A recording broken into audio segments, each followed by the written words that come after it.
This Peter Haas, which was Honorable Ambassador, ex-ambassador, and he is the real hero for us. And Peter Haas, মায়ের ডাক এবং deep স্টেটের গুম নাটক আসল রহস্য কী? ভিডিও ক্লিপটা দেখতে পাচ্ছেন, স্ক্রিনে থাকা এই নারী বলছেন পিটার হাস জুলাই আন্দোলনের রিয়েল হিরো, স্ট্রংগেস্ট হিরো। কে বলছে এই কথা? চিনতে পারছেন কে? এ হচ্ছে গুম প্রতিরোধ বিষয়ক সংগঠন মায়ের ডাকের প্রতিষ্ঠাতা সানজিদা ইসলাম তুলি।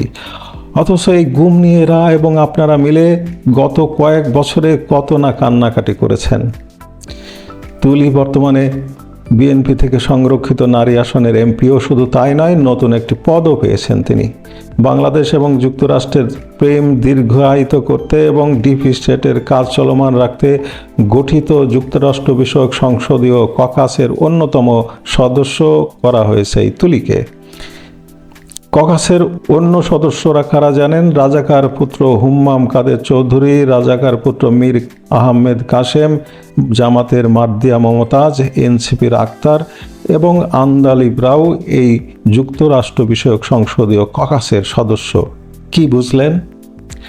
তুলি কিন্তু তার কথায় জুলাই আন্দোলনে যুক্তরাষ্ট্রের পিটার হাসের হস্তক্ষেপের কথা সরাসরি স্বীকার করে নিলেন।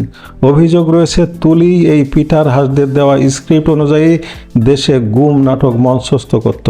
মীর কাসেমের পুত্র তার আন্ডারে গুম ছিল। এমন অনেক গুমের নাটক তুলির মায়ের ডাক তখন মঞ্চস্থ করেছে বলে শোনা যায়। এবার একটু পিছনের দিকে তাকাই। মায়ের ডাক প্রতিষ্ঠিত হয় 2016 সালে, যার অর্থ কি শেখ হাসিনাকে সরানোর ষড়যন্ত্র নতুন কিছু না। 8-10 বছর আগে থেকেই এর শুরু। বোঝা গেল ব্যাপারটা। ডিপ স্টেট তাদের কার্যক্রম চালিয়েছে এবং এখনও চালাচ্ছে। শেখ হাসিনাকে সরানোটা ছিল তাদের দীর্ঘদিনের প্ল্যান।